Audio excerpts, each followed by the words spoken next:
Rugby, I'm not this do it.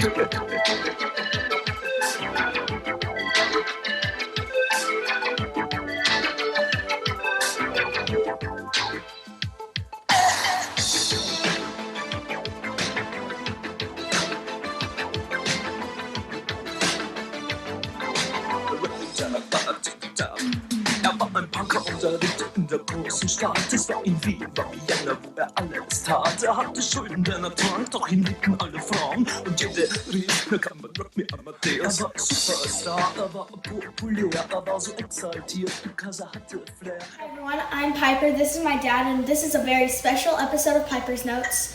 The guy that we have here today has been known to be very friendly, and he's been very popular in the NWA. You may know him as May Valentine's best friend, but we know him as Sal Rinauro. How's it going, Sal? Hi. Hey, how's it going today? What a great introduction. I'm often told I'm friendly by everybody but my children. Well, tell us about your children. I've got three of them. I've got a 14-year-old Brendan. I've got a 9-year-old, his name's Jacob, and then I've got a 6-year-old Lily, who I couldn't get 3 boys. I tried. I didn't gamble enough, but I knew when their mother told me she was gonna have another baby, I said, I'm not getting this lucky. It's gonna be a little girl. I wouldn't even fathom a boy name because I just knew. But they're the whole reason I wrestled. You know, I kind of wrestled to show them, like, hey, if you have a dream and you actually work, you know, you work at it and you don't stop and you don't take no, it can come true if you work hard enough. Right. So yeah, they're my everything. So that's cool. Yeah, and you are a living example of that. I mean, you have people who know you know that you've been around the sport for a long, long time. You're not too new to the business by any stretch, but you have rapidly, very quickly become like the most popular over thing going on in the National Wrestling Alliance, which in my opinion is the greatest thing in the world. So. Yeah, no, it was so unexpected. Like, you know, like, little known fact, I was the first match at Power. Like, That's I was right. the very first guy out the curtain. And with no fanfare, with no anything. And something just clicked. And I'm so, like, I just feel so fortunate that I've been able to have this opportunity. But, like, man, it's such a cool atmosphere, and I'm overjoyed with everything that's happened. I'm like, even like when I broke my arm, I thought for sure, like, oh, that's the end of it. It was fun while it lasted. They were like, no, come, we've got something for you. And I said, oh. Because like that week, I was actually booked to go down to NXT. I broke my arm on Saturday the 18th. I was booked for NXT that Wednesday, and then there was the pay-per-view, and then the 2 TVs Friday, Saturday, Sunday. So like going into that week, I was like, man, this is gonna be the best week ever. And then I break my arm, and I was like, oh. Everything, but like I mean, like it's so cool that like the NWA fan base really welcomed me with open arms and like that energy. That's the one thing. Sneak preview alert. Me and Kyle Durden went and shot a bunch of stuff for Carney Lane yesterday, and one thing we were talking about is just the energy of that live crowd. That's one thing, like, we miss it so bad. Like, as bad as everybody out there wants to come back to wrestling shows, please know, us as wrestlers want you back just as bad too. So, oh yeah, man. Fingers crossed we can.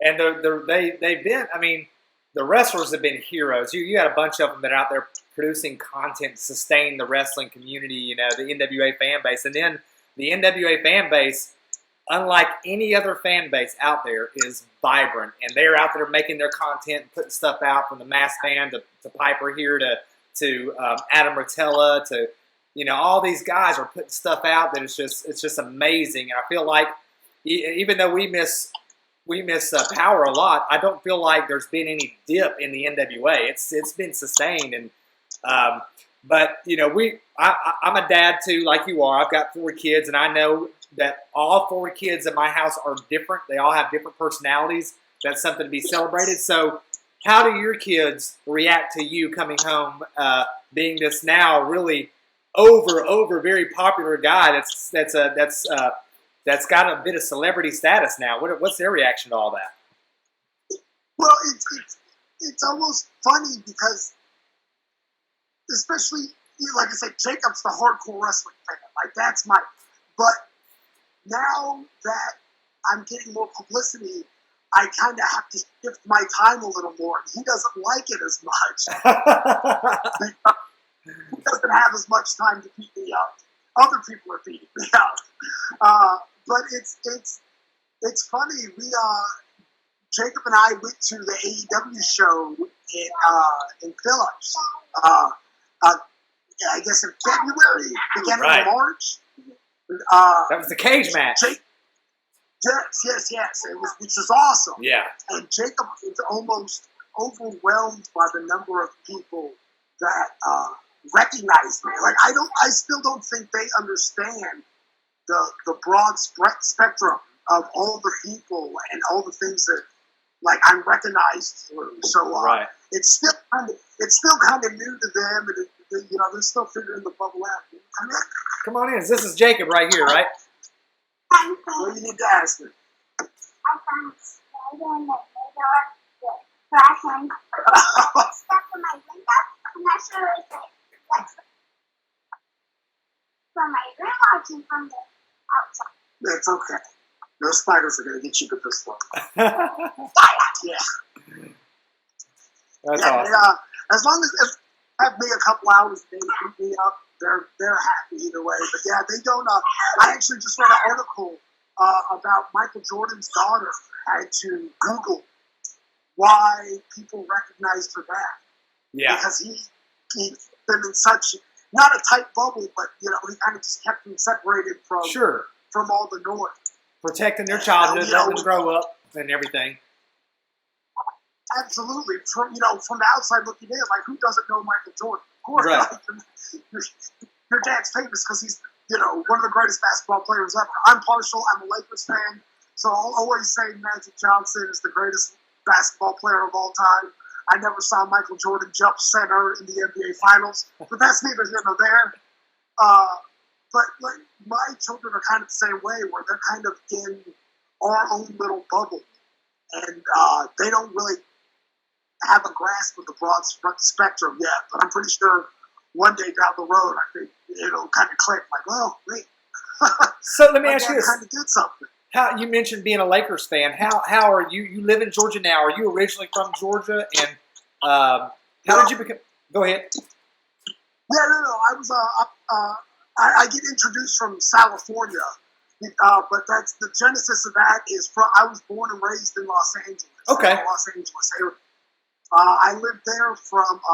I was born in '82. Not to date myself, but I lived there until I was right before I turned 16. So this is 1998, and then I had family that lived here in Macon. My grandmother and my grandfather. At 15, I had the big vision that, oh, well, the power plant's in Georgia, and WCW's in Georgia. I'm going to go to WCW and be a cruiserweight. So I reverse Beverly Hillbillied it, and I loaded up my truck. I moved out east, and I've been here ever since. I mean, it's home now. Yeah. My aunt mentioned to me a couple of weeks ago that, you know, oh yeah, you've actually lived, you know, you've lived in Georgia longer than you lived in California. And I was like, oh, I guess I have now. And I'm kind of where I want to be now. I don't want to move again because I hate moving. I moved around a lot as a child, so I'm good. We're right below. We're right below, like 10 minutes from downtown Chattanooga, Tennessee, as far northwest Georgia as you can get.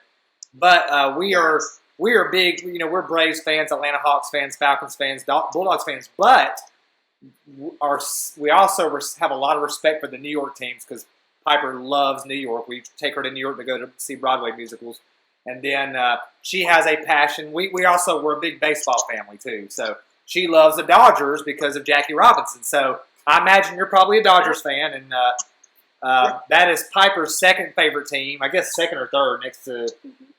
So you can speak on that, I guess. Yeah, I really like baseball, and Jackie Robinson is a very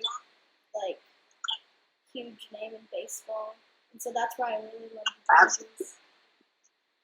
Well, see, it's funny because I'm almost the inverse. So I grew up in California, big Dodgers fan. That '88 season where first Kaiser wasn't giving up a run, and that's some Gibson's home run in Game 1 of the series is kind of like my first non-wrestling memory as far as sports goes. So Gibson limping around the bases, pumping his fist. That was in my head forever.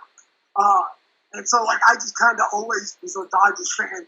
And even after I moved out here, I'd get all my friends are the Dodgers. And it wasn't until 2010, it was the 2010 season that I ended up, just because I guess I had free time and I didn't have 3 kids then, I ended up going to 22 Braves home games. Yeah. And halfway through the season, I kind of realized, I think I'm a gigantic Braves fan. So, the Dodgers will always be my sentimental favorite team, just because that's where I was born and bred. And that's, Tommy Lasorda taught me to bleed that Dodger blue. But, I'm definitely, all my kids are Braves fans. Oh, I'm a huge Braves. Okay, well, Jacob's saying he's a Dodgers fan, too. But, yeah, they're 1 and 2. I actually had, up until a couple of years ago, I had a big, giant Braves flag that flew in front of my house. That's cool, man. So yeah, big baseball fan. They're big Dodgers fan, but big Braves fan too. That's the one exception to the rule as far as my sports team go. I'm a Raiders fan, which they're in Vegas now, so I don't even know where I like football anymore. But definitely a Lakers fan, definitely a Dodgers fan, but a big Braves fan too. So I guess you'd be. I actually got to go. Go ahead. No, you go ahead, brother. Oh, I was actually at the 2 playoffs games against the Giants, where Bobby Cox's last game. Oh man, I was there for that. Yeah. So we go to a lot of Braves games too, man. It's like when we're teachers, and so we don't buy a lot of stuff, but we do expose our daughters to events and experiences. So we travel, we spend our money on stuff, and Braves is pretty affordable. So a couple of years ago, we're like you, man. We went to one game from every home series. We're only an hour and 10 minutes from the stadium. So Chattanooga's Lookouts was, for a while, they were the double A affiliate for the Dodgers. But we were at we were there when the Braves clinched the season before last, and we were there at the game that Rafael Furcal got hit. And they had that. Oh, wow! Yeah, it was very cool. Not Rafael Furcal, Ronaldo Acuna. I'm sorry, Ronaldo Acuna.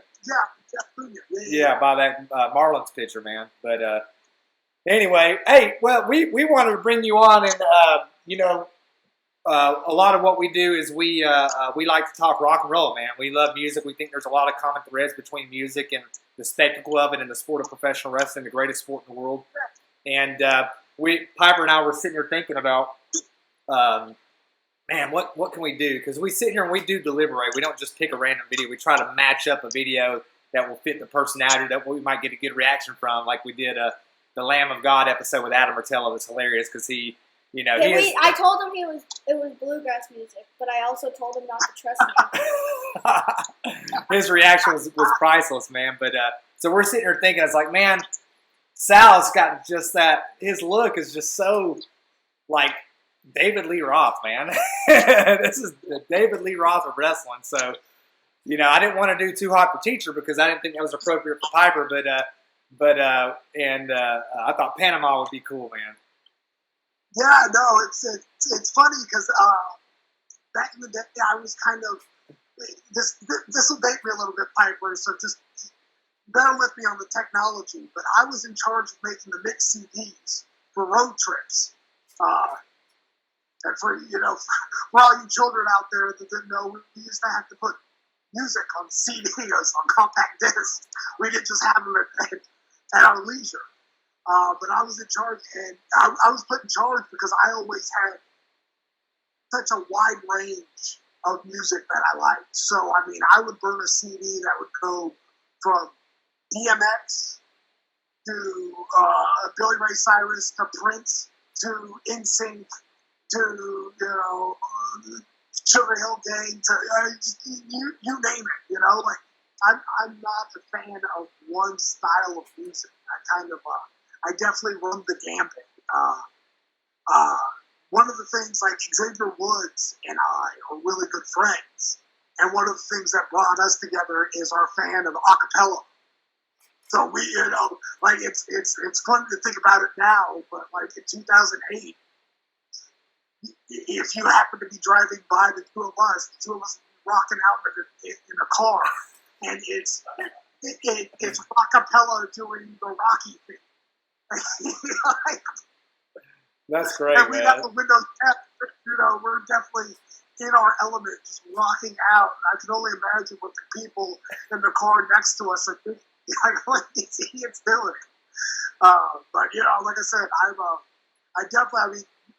couldn't imagine. I mean, just like, I incorporate so much that I do with music in mind. Like, I kind of try to, like, with wrestling especially, like, try to put a soundtrack to it. Right.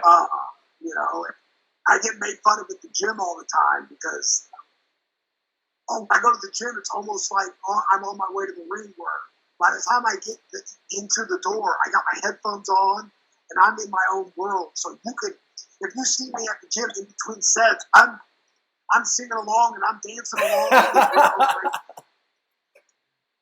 I can only imagine what other people are like. This guy is insane. But it just kind of I like the way the music connects me to the work I'm putting forward. So but like I said, I love all music, and like as soon as you had mentioned Panama, I was like, oh yeah, no, I'm definitely all in on that. Now, little spoiler alert, I didn't watch the video in advance. I probably haven't seen this video in 15 years. So I mean, that's what we do. Reaction. Yeah, and that's kind of our idea. We some of our guests, our guests do us a favor by coming on, so if they want to watch in advance, that's cool. But typically, what we want to do is, like, most of these videos, Piper's never seen either, so we want to get that spontaneity, But go ahead, you had a question. Oh yeah. So about that, what is your favorite band? Because you were like talking about how you like so many bands. What is your favorite band? Oh yeah, that's such a tough question. My son will do this all the time and ask me my favorite, and I have so many likes that it's hard to just narrow down one, because like it's really like he'll ask me all the time, what's your favorite song? And like, I'm gonna give you about 28 different songs right now. I hope you're ready. Favorite song? Yes. Like, it's funny, like, I'd have to, it's not even a band, but like, I'm such a Michael Jackson fan, just because of, and it's weird, like, all three of my kids at different times without prompting have gone through what I like to call the Michael Jackson phase, where it's, they only want to listen to Michael Jackson. So I've had to buy that greatest hit CD 3 separate times.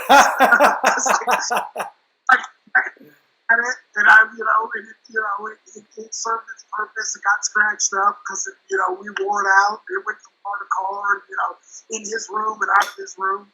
And so like I said, just all three of my kids went through a Michael Jackson phase where unprovoked. I never pushed them in that direction. It was, they would come to me and go, this Michael Jackson guy. So like, he had such a wide range that I'd have to say, like, if I had to pick one artist, it would be Michael Jackson, just because I was a fan of his music.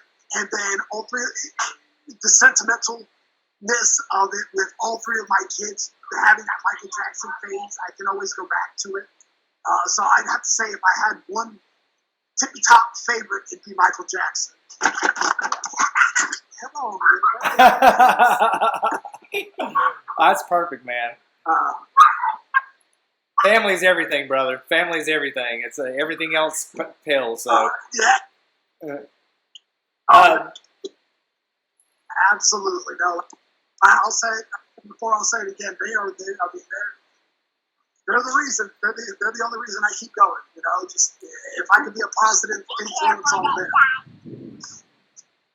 then I feel I'm doing something right. There's times, you know, they'll do or say something that totally validates everything I'm doing. Like Jacob a couple days ago, I introduced him to Whose Line Is It Anyway?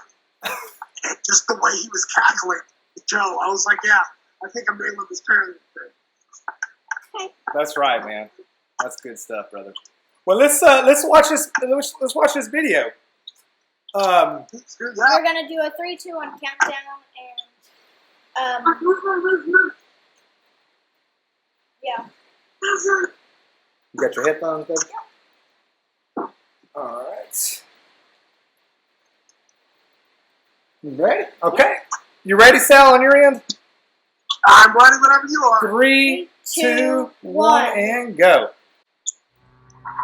Got the biplane there. Yeah, what a great, this is in 1980s. Look at this. David Lee Roth, that's Sal Rinauro right there. That could be you. He looks like he's swimming and also flying. Please go, my boy.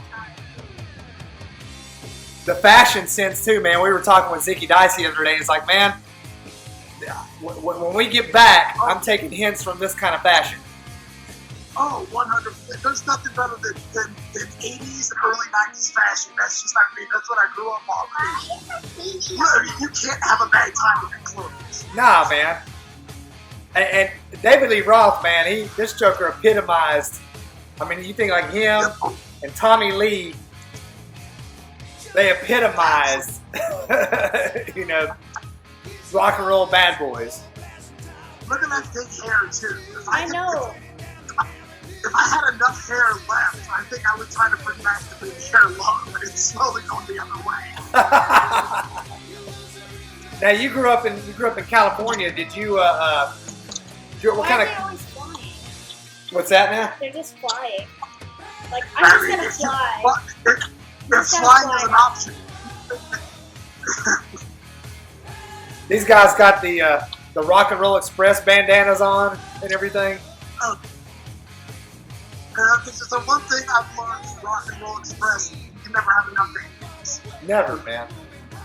So I know this is called Panama, and we've got scenes of the amount. You know, it just reminds me of California, man. When I see you growing up out there on a motorcycle or in a convertible riding down Ventura Boulevard or something like that. Oh yeah, no. Well, I was usually the one on the sidewalk watching all the cool people in their convertible and their motorcycle. One day I'll be that guy.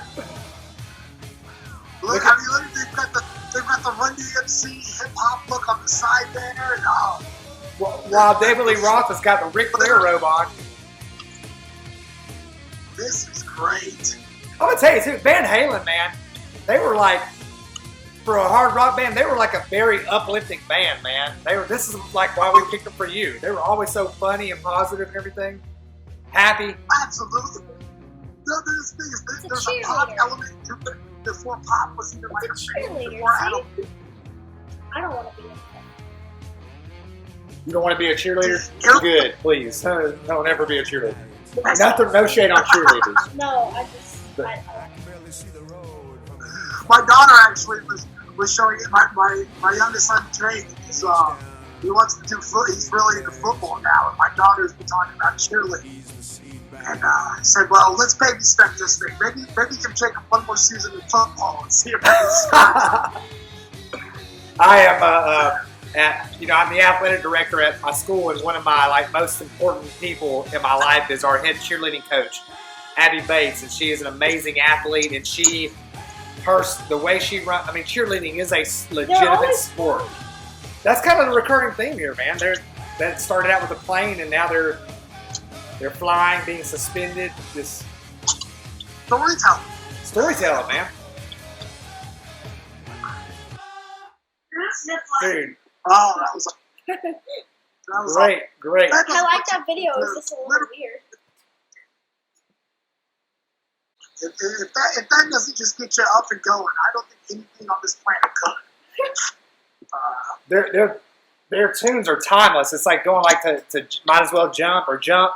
That opening riff is like everybody knows it.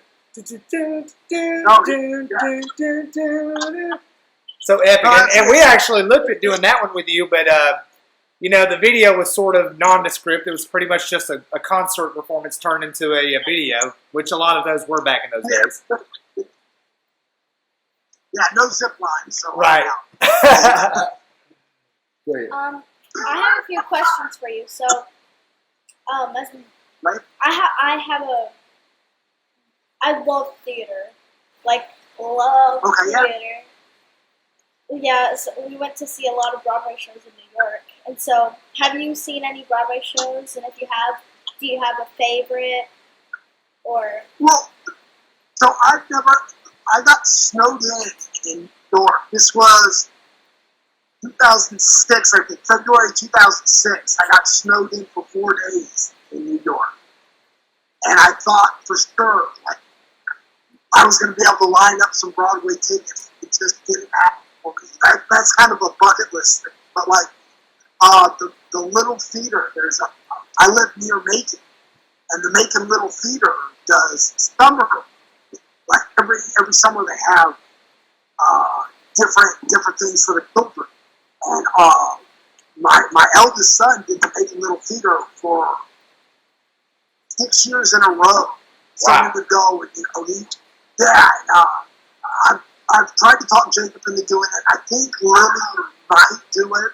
She's a little on the shy side, but I'm again partial to those. It was just little junior theater they did Willy Wonka and the Chocolate Factory. They did Aladdin. They did Beauty and the Beast. A couple years ago they did Annie, and they were looking for adult extras on it. And I was like, oh, I would love to do that. And I signed up for it, and then they ended up not getting enough children to sign up for it. So they scrapped the whole thing, which kind of bummed me out. But I'm infatuated with the whole theater process as well, because I kind of like it's almost the opposite of pro wrestling, where there's structure, it's staging, and these are your lines. I need you under this line at this time for this line. And I think there's such a cool element to the theater that I totally get your love for it. Theater is awesome. I do not have to sing voice in theater forever. I've been told I have the face for radio and the voice for deaf dogs. So I don't know what that is. Man, it's neat because and I don't want to make this about Mae Valentine or anything, but Mae Valentine has such an amazing history and background, and she, in journalism and theater with her father and the contributions she made being a best-selling author. People see Mae Valentine and fans are smart these days. They really are, so a lot of people know. But if you're just a casual viewer, you think, oh, Mae, they're playing on her gorgeous looks and the whole vlog thing and but she is a legitimate cultural force, man. I know, she's awesome. That thing is I did an interview not too long ago talking about Mae, and they were just it was generic. What's it like working with Mae? And I was like, you guys wouldn't understand, the is nothing like the book. Mhm. I mean, she is so, like, this things like my favorite part about May is just her wisdom, especially at her young age. Like, she's done so much, and it's just like, where were you when I was, 23 or whatever? Like, I could have really used a May Valentine 10 years ago. Right. And I don't want to get into a whole lot of wrestling here, but I have to think just when they built this really intriguing storyline of you and her being BFFs, that you guys are working together. At some point, that has to bleed over. You guys have probably really developed a real friendship outside of, Absolutely. That's the thing is like we kind of it started off as just like hey, I've got this idea. Oh, well, I've got this idea. Oh, well, that could work, and we could do this. And now it's almost like we're checking on each other, 2 or 3 times a week, just hey, haven't talked to you. Hope all's well. How you holding up? And it's really blossomed into like a real deep friendship. Because I'm kind of rely upon. So like, yeah, it's art becoming reality in a way. Yeah, that's a good way to put it. I want to know, Piper, I always end up taking these shows over, and I don't mean to. You need to start bullying me and telling me to stop. But I wanted to know, as a school teacher myself, what kind of a student was Sal Rinauro back during your high school days? I'm glad you're sitting down because this may shock you. Somewhat of a class clown. I know, it's unbelievable. I actually, I wish I would have applied myself more. I skipped first grade. I went from kindergarten to second grade. And my teachers were always like, oh, especially like when I got into my high school. Like, because, by the time I hit high school, I already knew, like, oh, I'm going to be a pro wrestler. Like, I'm going to graduate, I'll do the work, I'll do enough work to get by, but I'm going to be a pro wrestler. So all this is just kind of just holding me over until I get my contract. And my teachers would always, like, if you played yourself, you could do a lot more. They'd be like, okay, waka waka. But, English, I always loved English literature. Like, and I'm still pretty big on, like, I like to read when I get the chance. I don't get to read as much as I used to. And when I do, it's usually with the kids, like we have a set time every night where we bring out the book and we read. And, I usually let them, like right now we're reading a Pokemon book because Jacob wanted to read about Pokemon. Mm-hmm. But we like the Harry Potter books, obviously, because that's more for me than them.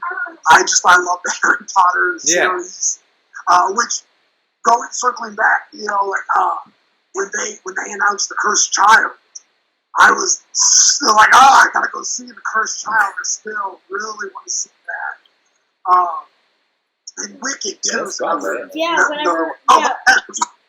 Whenever we were in New York, we didn't get to see the show, but we saw the building, and there was a nest on top of the building with a child in it. That's awesome. That's super cool. Yeah, I want to see Hamilton. Yeah, I heard Disney Plus. I'm not a sponsor for them, but Disney Plus is supposed to be getting Hamilton on July 3rd. Yeah, so Dude, man. I've already got that on the calendar. Like, I tell people all the time, Disney does not sponsor us, but we sponsor them, man. We endorse them, and we cannot wait. We cannot wait for we have the whole soundtrack memorized. That is her absolute Phantom of the Opera and Hamilton's her thing. Phantom of the Opera is my favorite, but Hamilton is my second. Oh, awesome! Very cool. Yeah, no, I'm super stoked about getting to see Hamilton, and I know the kids. My kids are kind of they're very much children. Where I don't know if I can get an hour or 2 hours out of them sitting down just watching it. So I think that's going to be a watch alone at first, and then I'll try to talk them into it. Man, we're sitting there in the, we raise our kids to be tough and resilient and all that. We're sitting there, Piper and I are watching a copy. I guess I probably shouldn't even say this. A copy of Hamilton, and we probably shouldn't have, but yeah, we're watching it, and they come to that last musical piece. And I look over at Piper. She's just weeping, man, and she gives me the thumbs up, like, I'm okay, Dad. You know, it's a beautiful musical, man. It's usually the opposite with us. My kids will get, because, like, I get real emotional. Like, we went to go see Onward right before everything closed down. I took them to go see Onward in theaters. And they're, watching along, and I'm bawling. Pixar gets me every time. Yeah, man. And the same with Star Wars, too, where, I've been emotionally invested in Star Wars my whole life. So Episode 9 comes along, and, I don't want to be spoiler guy, but, there's a couple times. The scene where Chewie finally gets a medal, that's... I know, man. Dude, that's all has bothered me my whole life. Like, why didn't Chewie get a medal, man? It's Oh, yeah, no. And that's one of those things where it wasn't so overproduced where, like, it took 40 minutes to get to, but just the act of Chewie getting that medal, I put, like, in the theater, Lily was on my lap, and she kind of looked back at me and was like, Dad, what are you doing? I was like, I promise I'm okay. This is such a happy moment for me. That's funny, man.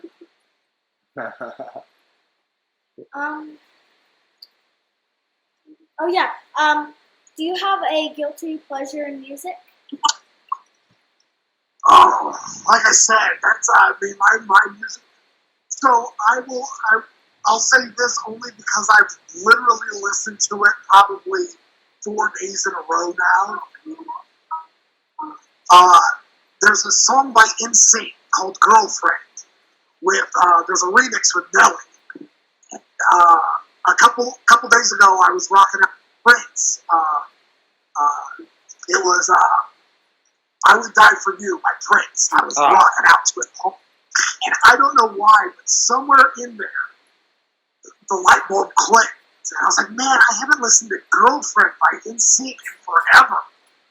And so I YouTubed that real quick, and it's been on the recurring playlist the last 4 or 5 days, where I like to have. It's usually only 5-10 minutes, but we'll have a dance break at the house where we'll stop what we're doing and it's time to dance. And that's cool. Girlfriend Nelly has been on the loop the last couple days. You play it every time. So that's my current walking guilty pleasure. But like I said, I'm so far all over the map that it's all kind of, like Brooks and Dunn, My Maria, and I know that's not the original version, but that Brooks and Dunn one is the one I heard first, so it's the original to me. Don't let that come on, because your eardrums will be sore by the time I'm done belting that Someone but, oh, you can go ahead. I was gonna, it's like, speaking of, like the Disney songs, I mean, the whole soundtrack from the Goofy movie, I was bad. Not even look out now. I've got like 3 different Powerline shirts, just because, I mean, that I love all the songs on that. Be Our Guest from Beauty and the Beast, Under the Sea by The Little Mermaid, from The Little Mermaid. Like, my kids won't watch those movies with me anymore because they're tired of hearing me sing over Sebastian and Copperfield and Lumiere and Powerline. Like that. Come on. Give me a break. That's cool, man. Someone on here, Reverend Dan Wilson, he said something about the guilty pleasure. He said that he doesn't believe in guilty pleasure. He said, like what you like. If they don't like it, then so be it. Yeah, no, like I said, that's kind of like, I don't even, it's not even a guilty pleasure as much as just a pleasure. Like I said, I like it all. So it's such a broad spectrum of music that I like. Like, me and Xavier Woods used to rock I mean, like, I can't express enough how like, how much we were enjoying this acapella when Pentatonics came out. Yes. As soon as like I forget the reality show that Pentatonics came from, but and like I would sit by the TV and record it on my phone and send it to him immediately. And we're like, oh, I can't believe they did the Britney Spears song. Like, Yeah. we're adults. What are we doing? Yeah, we love when they do the Christmas carols and stuff, man. They're amazing. I think they like performed before the Pope or something like that. Yeah. Actually, in a few years ago, they did. They were in Atlanta, and they were like the second. It was them, Kelly Clarkson. Kelly Clarkson was leading, and Pentatonics was the second act. But by the time they were done, I was so exhausted that I was like, I like Kelly Clarkson, but I gotta go. I gotta drive home still, and I'm not gonna make it if I stay for Kelly. I mean, it's just, and I think that's one of those. If anything, that's a guilty pleasure in that I can't see it all. So to hear people make music, make the whole ensemble with just their voice, It's amazing. is such it's so cool. Cool deal, man. Well, brother, I know you got your hands full there, and we appreciate you spending time with us tonight, man. You're a big hero in the Stinson household. We love what you do. We love the positivity that you bring. So happy to see after all these years, this dream is materializing for you, and now you have become. I mean, really, and it's like when people talk about the NWA, you've got the storylines. Obviously, people they're loving Camille, they're loving the question mark, but they love Sal Rinauro and May Valentine, man. And you have made it, bro. And you are, we love you, and we wish you the best to your beautiful family, man. And we just thank you for hanging out with us tonight, brother. Oh yeah, no, absolutely. Anytime. I really appreciate you guys having me on. And like I said, I feel very fortunate in that I get to use my platform to share positivity and to give people like, hey man, I've been grinding away. I started training in 1996. Most of our fan base wasn't born in 1996. Right. And it's 2020, and I'm finally kind of getting my break. And I hope people out there can use that as motivation. Like, hey man, you're gonna hit roadblocks and you're gonna stumble and you're gonna fall, but don't stay down. You'll always every part of life you'll fall. It's not the number of times you fall; it's the number of times you get up. Right. Fall down 8 times, get up 9. You know what I mean? So and that's what it's all about. Just getting that positivity out there and spreading the message. And I really appreciate everything you guys do with helping promote the NWA. And thanks again for having me on. And I'll be more than happy to do it any other time. Oh man, we'd love to have you back, man. We'd love to have you back, brother. We'll talk, man. Hey guys, Sal Rinauro, man. This is one of the guys, and this is Sal Rinauro's youngest son, right? Jacob, yeah. Right, Jacob, the youngest, and this is the pro wrestling family and or pro wrestling fan in the household. So meet Jacob, and Jacob, we're so happy you let us borrow your daddy for a few minutes tonight. We thank you for coming on too. Maybe next time we'll have you on here. How would that sound? My man. Hey, you guys have a good night, okay? Y'all be safe. Thank you. Bye-bye.